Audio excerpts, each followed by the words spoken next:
हर जगह बढ़ चढ़ कर होता भी है, लेकिन जहां छिनेती, लूट, हत्याएं, एक्सटॉर्शन, इनके बारे में कई बार चर्चाएं होती हैं और इसका चर्चा का विस्तार भी और सुर्खियां भी बनती है। लेकिन साइबर क्राइम जो उत्तर प्रदेश है, ये 25 करोड़ की आबादी का प्रदेश है। जितने संसाधन साइबर क्राइम में क्राइम करने वाले लोग अपना रहे हैं, क्या सरकार की ऐसी कोई योजना है आने वाले समय पर कि अभी मंडल के स्तर पर साइबर थानों का निर्माण हुआ 18 का, ये बीते कई सालों पुरानी बातें हैं, लेकिन वर्तमान में सरकार ने कई साल पहले घोषणा इस चीज की थी कि हर जिला मुख्यालय पर साइबर थाने की स्थापना होगी, जिससे लोगों को उसका लाभ मिल सके। मान्यवर, मैं माननीय मंत्री जी से पूछना चाहूंगा, क्योंकि मुख्यमंत्री जी के पास ही ये विभाग है, आईपीसी के जितने मुकदमे एक साल में दर्ज होते हैं और उनकी जो वृद्धि दर है वो कई बार अलग अलग मुकदमों में घटती और बढ़ती रहती है, लेकिन जो साइबर क्राइम है ये प्रतिवर्ष 2 से 3 गुनी की तादाद से लगातार बढ़ रहा है और ये लगातार इस तरीके से बढ़ रहा है क्योंकि क्राइम एक जगह से, अपने जिले से, अपने प्रदेश से ही नहीं बल्कि देश के अन्य कोनों से भी ये संचालित किया जा रहा है। इसको डिस्टेंस क्राइम के नाम से भी हम लोग जानते हैं। आप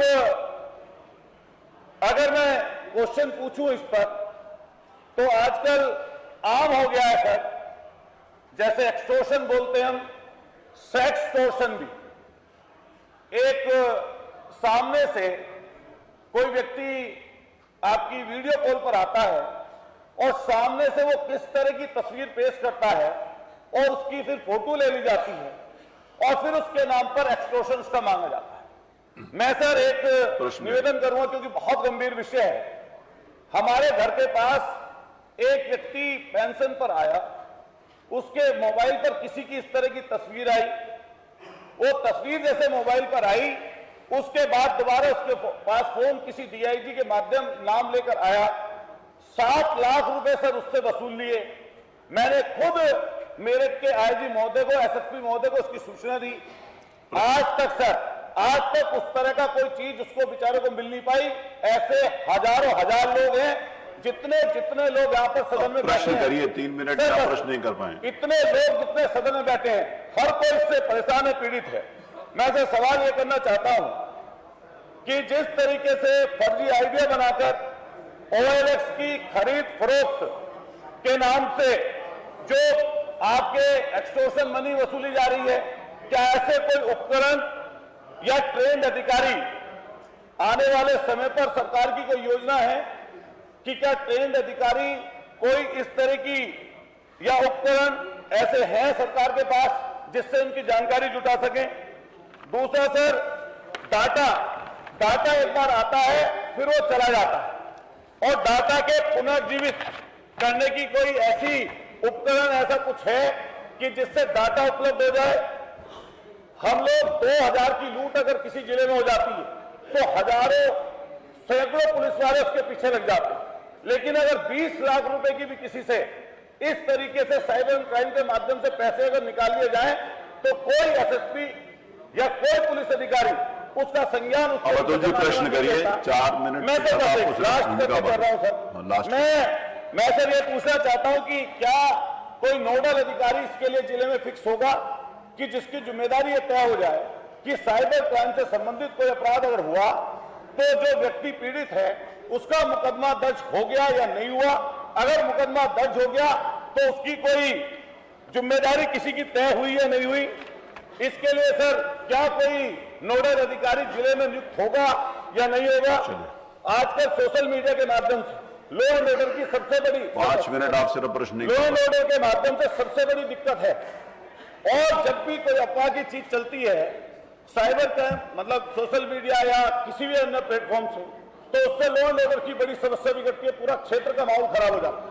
क्या इसकी कोई कार्य योजना सरकार की है माननीय मंत्री जी कि जो इस तरीके के लोग हैं हो गया, सर एक चीज, अब हो गया, बहुत 5 मिनट में आप एक चीज नहीं पूछ पाए। पैदल गश्त करती है पुलिस सर, बैठिए, मंत्री जी जवाब दे रहे हैं। लेकिन कोई इसकी पेट्रोलिंग डिजिटल पेट्रोलिंग से नहीं होती, अब ये साइबर पेट्रोल- क्राइम की। वो मालूम है तो उनको, मैं माननीय पता मंत्री है। से पूछना चाहूंगा कि आप बैठिए। पैदल गश्त के माध्यम से क्राइम को रोकने का पुलिस काम करती है, लेकिन क्या कोई साइबर क्राइम के ऊपर आपने डिजिटल पेट्रोलिंग की कोई किस तरह की आपने संस्था को इजाद किया है? इनका माइक बंद कर दीजिए, मंत्री जी बोलेंगे।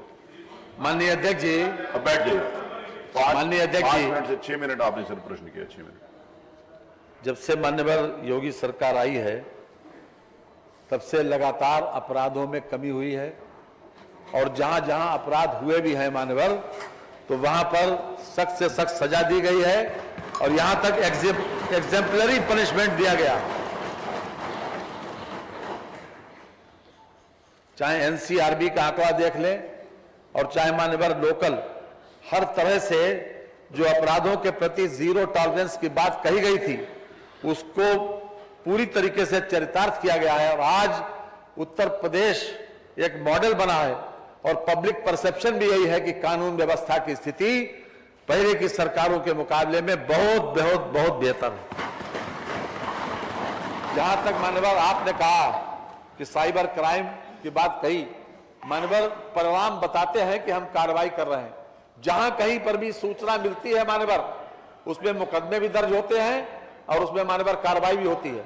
आप प्रश्न का मान्यवर दूसरा पैराग्राफ देख लें, आपने खास तौर से पूछा था, हमने खास तौर से बताया कि क्या सरकार बताएगी कि 2022 से दिनांक 20/3/23 तक साइबर अपराध के कितने मुकदमे पंजीकृत हुए।